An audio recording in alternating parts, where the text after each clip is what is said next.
Hello everyone, welcome again on noble institute YouTube channel. मेरा नाम हिमांशु श्रीवास्तव है। जैसा कि आप जानते हो, हम लोग कैपेसिटर के बारे में बात कर रहे हैं। कैपेसिटर की चार्जिंग और डिस्चार्जिंग से रिलेटेड हमें बातें करनी है। बाकी हम लोग सारी बातों पे बात कर चुके हैं। तो चलिए स्टार्ट करते हैं आज का अपना टॉपिक, जिसमें हम लोग बात करेंगे चार्जिंग और डिस्चार्जिंग ऑफ कैपेसिटर। तो सबसे पहले हम लोग चार्जिंग के बारे में बात करेंगे। तो अपना हेडिंग है चार्जिंग ऑफ कैपेसिटर। संधारित्र को कैसे चार्ज किया जाए, ठीक है, या आप चार्ज कर रहे हैं तो उसमें चार्जिंग कैसे हो रही है। तो मान के चलते हैं कि हमारे पास एक सर्किट है जिसमें ये रजिस्टर है और ये कैपेसिटर है। फिर उसके बाद यहाँ पर आपने एक वोल्टेज लगा दिया है और ये स्विच को अभी ऑन नहीं किया गया है, ठीक है, ये स्विच अभी ऑन नहीं है, ये इस तरह से है।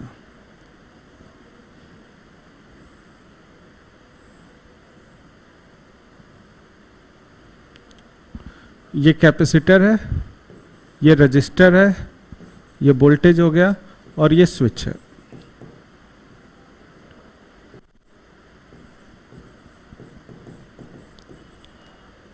ये स्विच है।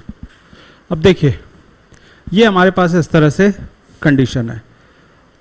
अब इनिशियली क्या होगा, initially t is equal to 0 पर बात करिए। जब आपने स्विच ऑन कर दिया, after switch on, after switch on, switch on करने के बाद t इज इक्वल टू 0 पर जो चार्ज होगा वो क्या होगा, 0 होगा। चार्ज ऑन कैपेसिटर क्या होगा, 0 होगा। और अगर चार्ज कैपेसिटर के ऊपर 0 है तो यहां पर आपको मिलेगा कि वोल्टेज का ड्रॉप भी 0 हो जाएगा। यानी Q अगर 0 है तो डेल्टा V जो कि Q बाई C होता है वो भी क्या हो जाएगा, 0। कैपेसिटर के लिए, कैपेसिटर के लिए बात कर रहे हो आप। तो करंट क्या प्रोवाइड होगा, करंट। तो इस दो पॉइंट, रजिस्टर के दो पॉइंट के बीच का वोल्टेज ड्रॉप क्या हो गया, V हो गया। तो चलिए मान लेते हैं कि ये V0 है, वोल्टेज कितना है, V0। तो ये हो जाएगा V0 अपॉन R, ये करंट हो जाएगा। और इसको हम लोग I0 बोल देते हैं क्योंकि ये मैक्सिमम करंट है। ये क्या है, मैक्सिमम करंट है, ये मैक्सिमम करंट है। तो स्विच ऑन करने पर, यानी इनिशियल कंडीशन में एक क्लोज सर्किट देखने को मिलेगा। तो जो करंट फ्लो होगा वो मैक्सिमम करंट होगा, जिसको आप I0 बोल दे रहे हो। और I0 की वैल्यू किसके बराबर हो जा रही है, V0 बाई R। R जो है वो प्रतिरोध है, रेजिस्टेंस है इस वायर का। अब आफ्टर सम टाइम, या आप बोलिए आफ्टर टाइम t समय के बाद क्या होगा, t समय के बाद कैपेसिटर थोड़ा बहुत चार्ज हो गया होगा, ठीक है। आफ्टर टाइम t कैपेसिटर थोड़ा बहुत चार्ज हो गया होगा। तो मान लेते हैं ये वोल्टेज है, ये यहाँ पे प्लस Q और यहाँ पर ये माइनस Q, और ये रजिस्टर है और ये यहाँ से करंट फ्लो करेगा। तो अगर आप यहाँ पर देखें तो यहाँ पर वोल्टेज कितना है, V है। अगर ये V0 है तो मान लेते हैं यहाँ पे VA0 है, और यहाँ पर 0 है। यहाँ पे वोल्टेज कितना होगा, तो आप कहोगे Q बाई C होगा। तो रजिस्टर के लिए देखो आप, तो रजिस्टर के लिए आप देखेंगे तो ये रजिस्टर है जिसके अक्रॉस वोल्टेज कितना है, V0 और Q बाई C, ये रजिस्टर है। तो करंट कितना हो जाएगा, V0 minus Q by C, और ये रेजिस्टेंस कितना है, R। तो अब यहाँ पर आप इसको देखो तो I की वैल्यू हो गई CV0 minus Q upon CR। या आर सी, जो भी आपको पसंद हो, ये आपके पास ये वैल्यू हो गई। अच्छा, करंट किसके बराबर होता है? करंट जो होता है वो होता है D Q by D T. आगे वाले चैप्टर में आप पढ़ोगे, करंट जो होता है वो rate of flow of charge है, आवेश प्रवाह की दर को करंट कहते हैं। तो आई जो हो गया वो हो गया d Q by D t, I जो हो गया वो क्या हो गया? D Q by D t. तो ये हो गया ये c we naught minus Q upon c r या आर सी, जो भी आपको पसंद हो, ये आपने लिख लिया। तो आप इसको लिख सकते हो D Q upon C we naught minus Q, और ये लिख लिया आपने D T upon R C. अब आप यहां पर एक चीज देखो, इधर चार्ज का वेरिएशन है, इधर टाइम का वेरिएशन है, तो इसको इंटीग्रेट कर लो आप। इधर टाइम चेंज हो रहा है, इधर चार्ज चेंज हो रहा है। जब t की वैल्यू 0 थी तो जो चार्ज था वो कितना था? 0 था। t इज इक्वल टू 0 पर charge 0, t is equal to t पर चार्ज कितना हो जाएगा? मान लेते हैं q हो जाएगा। तो अब यहां पर इसको इंटीग्रेट करेंगे तो इसका इंटीग्रेशन हो जाएगा 1/x जैसा है, तो 1/x dx के रिस्पेक्ट में क्या होता है? नेचुरल लॉग x हो जाता है। तो c v minus q naught, c we naught minus Q, और यहां से माइनस आ जाएगा क्योंकि आपके पास सी वी ये माइनस क्यू के साथ है। लिमिट लगा लीजिए, तो लिमिट लगा लिया तो ये 0 और ये q हो गया और ये t बाई आर सी हो गया, t बाई आर सी हो गया। अब देखिए आप ये माइनस को उधर भेज दीजिए, तो एक बार आप q रखोगे तो c we naught minus Q हो जाएगा, और दोबारा 0 रखोगे तो सी वी नॉट हो जाएगा, और ये हो जाएगा minus T by R C. अब ब्रैकेट में देखो क्या लिखा हुआ है, 1 minus Q upon C we naught लिखा हुआ है, और ये क्या हो जाएगा? इधर नेचुरल लॉग इधर भेज दिया गया, तो e power minus T by R C. तो q by c we naught, q upon C we naught किसके बराबर हो जाएगा? 1 माइनस ई के power minus T by R C, ये इसके बराबर हो जाएगा। ठीक है, तो ये आपके पास इस तरह से q upon C we naught 1 minus e power 1 minus ई के power T by R C, ये हो जाएगा। या फिर आप इसको और अच्छे तरीके से लिखना चाहो तो आप इसको और भी अच्छे तरीके से इधर लिख सकते हो कि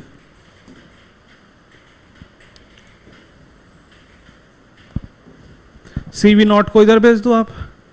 तो और अच्छे तरीके से अगर आप लिखना चाहो तो आप लिख सकते हो कि Q will be equal to c we naught 1 minus ई के power minus T by R C,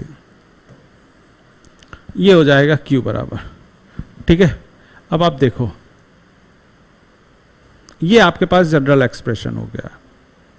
अब यहां पर टाइम के साथ वेरिएशन है, किसका? चार्ज का। Q वेरिएबल है, यानी ये जो एक्सप्रेशन है वो Q is the function of time है। टाइम के रेस्पेक्ट में Q कैसे चेंज हो रहा है इसके बारे में आप इस एक्सप्रेशन से बात कर रहे हो। जब t की वैल्यू 0 होगी यानी इनिशियल कंडीशन में, तो t की वैल्यू जब 0 हो जाएगी, यहां पर देखिए दो केस में ले रहा हूं। पहला, t की वैल्यू जब 0 होगी तो आपको पता है कि चार्ज कितना था? 0 था। तो t की वैल्यू 0 रखिए तो e के पावर 0 क्या हो जाएगा? 1 हो जाएगा, और 1 माइनस 1 क्या हो जाएगा? 0। तो q बराबर क्या हो जाएगा? 0 हो जाएगा। और दूसरी बात कि t की वैल्यू जब इनफाइनाइट रखेंगे, t की वैल्यू क्या रख दिया गया? इनफाइनाइट। टाइम जो है वो अनंत तक चला गया, इनफाइनाइट हो गया, तो क्या हो जाएगा? तब ये वैल्यू 0 हो जाएगी। तब e के power minus T by are C, यानी e के power minus infinite by R C, ये किसके बराबर हो जाएगा? 0 हो जाएगा। तो किसके बराबर हो जाएगा, Q की वैल्यू किसके बराबर हो जाएगी, सी वी नॉट, और इसी को आप कह लीजिए Q नॉट, इसी को आप क्या कह लीजिए, Q नॉट। और ये Q नॉट कौन सी वैल्यू हो गई, मैक्सिमम चार्ज हो गया। ये Q नॉट किसके बराबर हो गया, मैक्सिमम चार्ज के बराबर हो जाएगा, क्योंकि टाइम अगर इनफाइनाइट हो गया तो चार्ज क्या हो जाएगा, मैक्सिमाइज हो जाएगा, उससे ज्यादा अब चार्ज हो ही नहीं पाएगा। तो Q जब Q नॉट होगा जिसकी वैल्यू सी वी नॉट के बराबर होगी, तो उस समय जो चार्ज होगा वो किसके बराबर होगा, मैक्सिमम चार्ज के बराबर होगा। यानी आप कहने वाले हो कि हमारा जो एक्सप्रेशन है Q का, वो Q की एक्सप्रेशन हो जाएगा Q नॉट 1 माइनस ई के पावर 1 माइनस ई के power minus T by R C, ये हो जाएगा। ठीक है, तो ये आपके पास Q की वैल्यू हो जाएगी। Q की वैल्यू हो गई Q नॉट 1 माइनस ई के power minus T by R C, ये चार्ज की वैल्यू हो गई। तो यानी चार्ज चेंज हो रहा है विथ रिस्पेक्ट टू टाइम। और अगर आप इसको प्लॉट करना चाहो, कैसे प्लॉट कर सकते हो आप, हम लोग इसको टाइम के साथ चलिए प्लॉट कर लेते हैं। इधर टाइम है, इधर चार्ज है, टाइम है और चार्ज है। चार्ज की मैक्सिमम वैल्यू किसके बराबर हो सकती है, चार्ज की मैक्सिमम वैल्यू Q नॉट के बराबर हो सकती है। ये Q की वैल्यू किसके बराबर है, Q नॉट। ये Q की वैल्यू किसके बराबर है, Q नॉट। अब t इक्वल टू 0 पर हो तो चार्ज 0 है, बट जैसे जैसे आप आगे बढ़ रहे हो चार्ज की वैल्यू बढ़ती जा रही है। और कैसे बढ़ रही है, एक्सपोनेंशियली बढ़ रही है। तो इसका मतलब कि 0 से स्टार्ट करना है अपने को और एक्सपोनेंशियली लेकर जाना है। और मैक्सिमम कंडीशन में जब t इनफाइनाइट हो जाएगा तो चार्ज किसके बराबर हो जाएगा, मैक्सिमम वैल्यू के बराबर हो जाएगा, यानी Q नॉट के बराबर हो जाएगा। मेरे ख्याल से सारी चीजें क्लियर हो रही हैं। ठीक है, तो t की वैल्यू 0, चार्ज 0, t की वैल्यू इनफाइनाइट, चार्ज मैक्सिमम हो जाएगा, चार्ज मैक्सिमम हो जाएगा। ग्रोथ कैसा है, एक्सपोनेंशियल ग्रोथ है। ग्रोथ कैसा है, एक्सपोनेंशियल ग्रोथ है। तो ये आपके पास इस तरह से बातें हो जाएंगे। और यहीं पर अगर आप करंट का भी एक्सप्रेशन निकालना चाहो, करंट का एक्सप्रेशन देखो आप जरा, I बराबर क्या होता है, I बराबर होता है dq बाई डी टी। अभी अभी आपने कहा था I बराबर किसके होता है, dq बाई डी टी के बराबर होता है। ठीक है, तो I बराबर हो जाएगा d बाई डी टी, और Q की वैल्यू किसके बराबर है, Q नॉट 1 माइनस ई के power minus T by R C, ये हो जाएगा। अब आप देखो इसको टाइम के रिस्पेक्ट में क्या कर लेना है, डिफ्रेंशिएट कर लेना है। तो ये हो जाएगा I बराबर Q नॉट, बाहर आ गया। ठीक है, क्या बचा, डिफ्रेंशिएट करिए तो ये 1 का तो 0 हो गया, और ये माइनस हो जाएगा e के power minus T by R C, और मल्टीप्लाई हो जाएगा -1 बाई आर सी के साथ।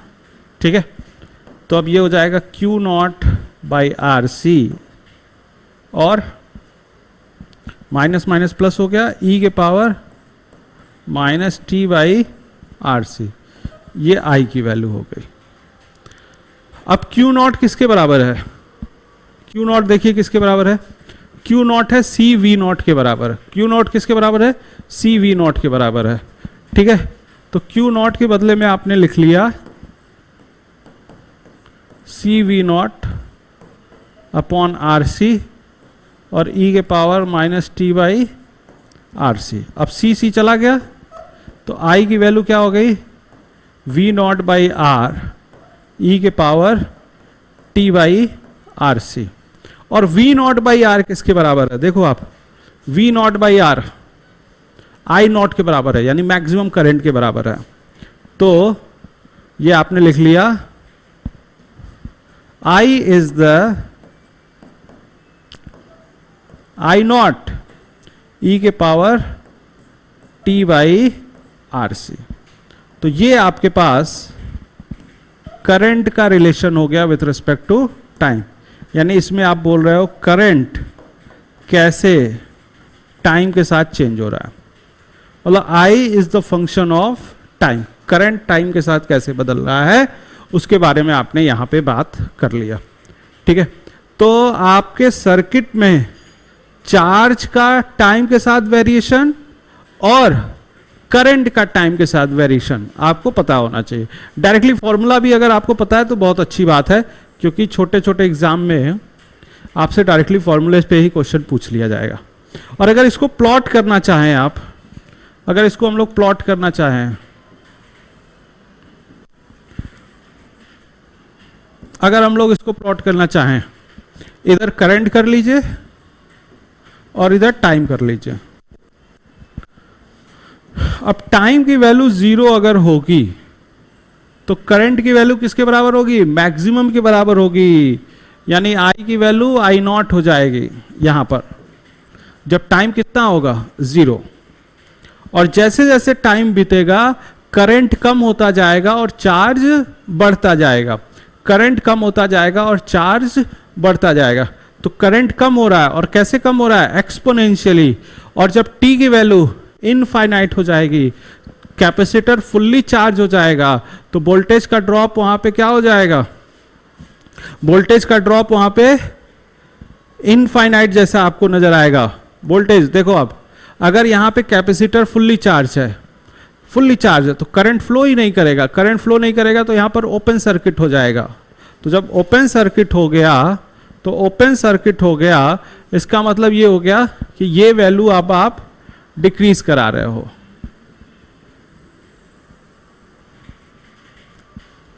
तो टी की वैल्यू जब इनफाइनाइट होगी तो करंट 0 हो जाएगा, करंट 0 हो जाएगा, वहां पर करंट 0 हो जाएगा, यानी वहां पर करंट का फ्लो नहीं हो पाएगा, ओपन सर्किट बन जाएगा। ठीक है, तो ये ग्राफ जो है वो एक्सपोनेंशियली आपके पास इस तरह से गिरना चाहिए, ये इस तरह से एक्सपोनेंशियल चेंजेस होने जा रहा है। ठीक है, चलिए, तो ये आपके पास इस तरह से बातें हो चुकी हैं। अच्छा, एक चीज और अगर हम लोग इसी में ऐड करना चाहें, क्या ऐड करना चाहते हो? अगर हम लोग देखना चाहें कि वोल्टेज का ड्रॉप रजिस्टर में कैसा हो रहा है और कैपेसिटर में कैसा हो रहा है, ठीक है, तो potential drop, potential drop for register, register के लिए पोटेंशियल का ड्रॉप हम लोग देखना चाहते हैं कि पोटेंशियल का ड्रॉप क्या होगा।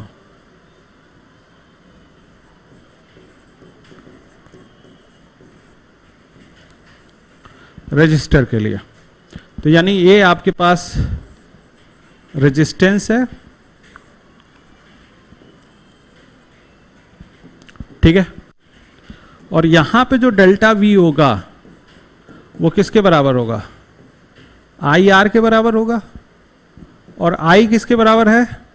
आई नॉट ई के power minus T by R C, और ये आर। और आई नॉट आर किसके बराबर है? वी नॉट के बराबर हो गया। आई नॉट आर किसके बराबर हो गया? वी नॉट के बराबर हो गया। तो ये वी नॉट ई के power T by R C, ये डेल्टा वी हो गया।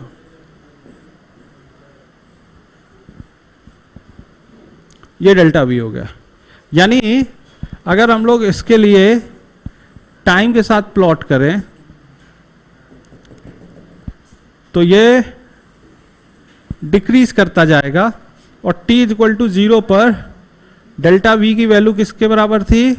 v नॉट के बराबर थी। और जैसे जैसे टाइम बीतता जाएगा वोल्टेज का ड्रॉप कम होता जाएगा, और टाइम इनफाइनाइट पे वोल्टेज का ड्रॉप 0 हो जाएगा, क्योंकि करंट ही नहीं फ्लो करेगा तो वोल्टेज का ड्रॉप क्या होगा? 0 हो जाएगा। ठीक है, चलिए अब कैपेसिटर के लिए लिखिए।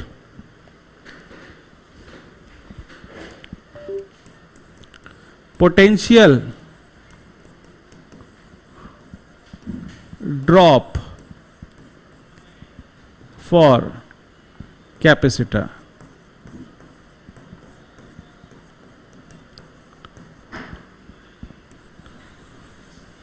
Potential drop for capacitor. Capacitor के लिए बात करिए,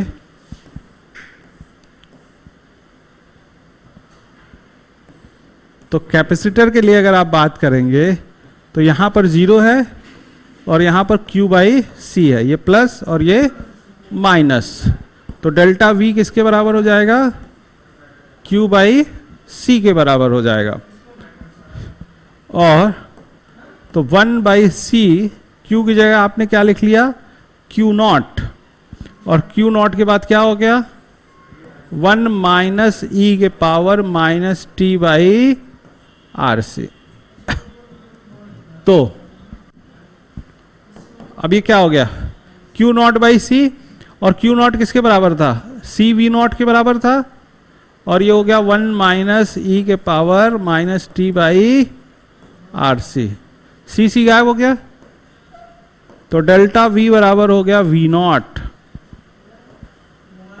1 माइनस ई के power minus T by R C.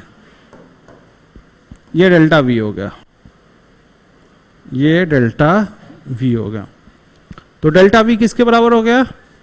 V not 1 minus ई के power minus T by are C, यानी t की वैल्यू 0 रखेंगे तो वोल्टेज का ड्रॉप 0 हो जाएगा, और बाद में धीरे धीरे ये बढ़ता जाएगा। कैसे बढ़ेगा? एक्सपोनेंशियली बढ़ेगा। ये डेल्टा V है, ये t है, और ये ग्राफ इस तरह से एक्सपोनेंशियली बढ़ रहा है। किस केस में? कैपेसिटर के केस में।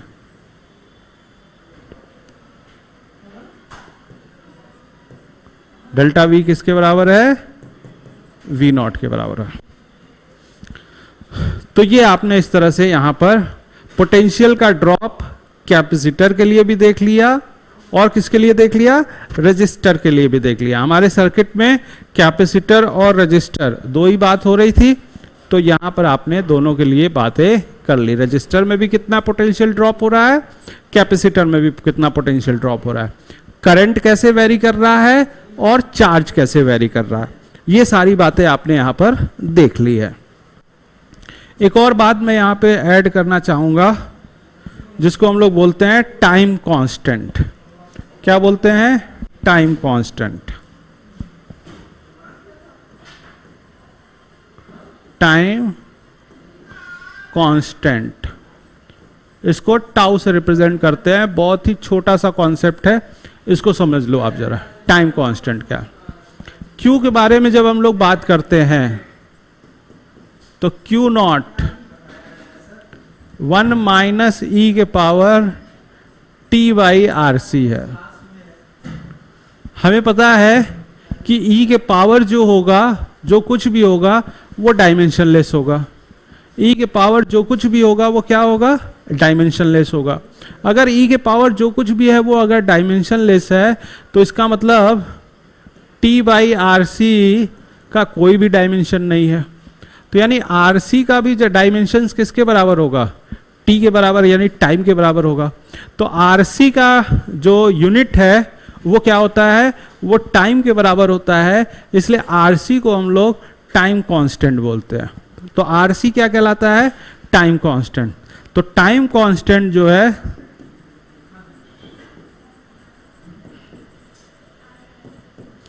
टाउ जो है वो किसके बराबर हो जाएगा? आर सी के बराबर हो जाएगा। ठीक है, तो अब अगर एक्सप्रेशन देखो आप, तो आपको लिखना चाहिए Q is the Q naught 1 minus ई के power T by tau, e by tau. अब देखो ध्यान से जरा, अब अगर टाउ की वैल्यू टी के बराबर हो जाए, ये आपके पास एक्सप्रेशन हो गया है, ये आपके पास एक्सप्रेशन हो गया है। अब हम लोग इसमें एक नई बात करने जा रहे हैं कि सर if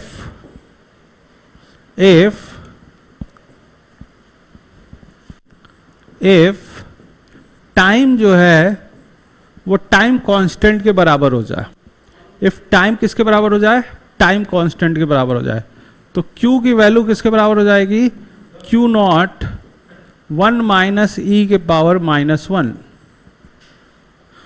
और e के पावर -1 जो होता है वो 0.368 के बराबर होता है। किसके बराबर होता है, 0.368 के बराबर होता है अप्रोक्सीमेट। तो ये Q बराबर किसके हो जाएगा, 0.632 Q नॉट के बराबर हो जाएगा। या इसको और बेहतर तरीके से लिखना चाहें तो ये हो जाएगा 63.2% ऑफ Q नॉट। यानी टाइम कांस्टेंट वो टाइम है या वो वैल्यू ऑफ टाइम है जिसमें कैपेसिटर, टाइम कांस्टेंट वो वैल्यू ऑफ टाइम है, वो वैल्यू ऑफ टाइम है, वो वैल्यू ऑफ टाइम है जिसमें कोई भी कैपेसिटर अपने मैक्सिमम चार्ज का 63.2% चार्ज हो चुका है। मैक्सिमम जितना भी चार्ज करना था उसका 63.2% अगर चार्ज हो चुका है तो उस समय, उतना समय जो लगेगा उसको चार्ज करने में, उसको हम लोग बोलेंगे टाइम कांस्टेंट। जैसे एग्जांपल के लिए समझिए कि अगर कोई कैपेसिटर है, उसको आपने चार्ज करना शुरू किया, कैपेसिटर को आपने चार्ज करना शुरू किया, तो जब कैपेसिटर को आप चार्ज करना शुरू करोगे तो मान लीजिए इसके Q नॉट की वैल्यू जो है वो 1000 माइक्रोकूलाम है। Q नॉट की वैल्यू कितनी है, 1000 माइक्रोकूलाम है। तो अगर ये चार्ज होते, ये Q नॉट की वैल्यू है यानी मैक्सिमम की वैल्यू है, तो अगर ये 632 माइक्रोकूलाम तक चार्ज होने में जो समय लगाएगा, उसी समय को, उसी टाइम को हम लोग क्या बोलने वाले हैं, टाइम कांस्टेंट। तो time constant is that time at which capacitor become charge up to 63.2% of maximum charge. जितना वो मैक्सिमम चार्ज हो सकता था उसका अगर 63.2% चार्ज हो चुका है तो उस चार्ज होने में जितना समय लगा, जितना भी टाइम लगा, उस टाइम को हम लोग बोलने वाले हैं टाइम कांस्टेंट। होपफुली आपको ये बात समझ में आ गई होगी, ठीक है। तो टाइम कांस्टेंट RC है और इसकी वैल्यू को आपने क्या कहा कि ये वो समय है जब किसी भी कैपेसिटर को उसकी मैक्सिमम वैल्यू का 63.2% आपने उसको चार्ज कर दिया है, ठीक है। चलिए बात करेंगे डिस्चार्जिंग ऑफ कैपेसिटर। तो डिस्चार्जिंग ऑफ कैपेसिटर बिल्कुल छोटा सा बात है, अगर आपने चार्जिंग अच्छे से पढ़ लिया तो डिस्चार्जिंग में ऐसी कोई खास बात है नहीं। तो डिस्चार्जिंग ऑफ कैपेसिटर की बात करते हैं, तो इसमें हमारे पास जो कैपेसिटर है वो पहले से क्या होगा, वो पहले से चार्ज होगा तभी तो डिस्चार्ज कर रहा होगा। तो मान लेते हैं कि वो पहले से मैक्सिमम चार्ज है और उसकी वैल्यू किसके बराबर है, उसकी वैल्यू Q नॉट के बराबर है, और उसको आपने एक रजिस्टर के साथ कनेक्ट कर दिया, उसको आपने एक रजिस्टर के साथ कनेक्ट कर दिया। तो ये प्लस है और ये माइनस है, और जो वैल्यू है वो किसके बराबर है, Q नॉट के बराबर है। Q नॉट जो है वो मैक्सिमम चार्ज है। Q नॉट किसके बराबर है, मैक्सिमम चार्ज के बराबर है।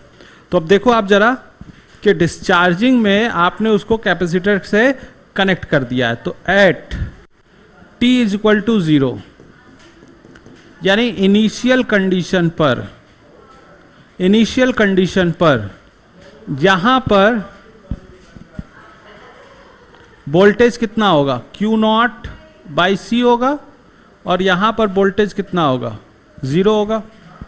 और at t is equal to 0 charge on capacitor कितना है,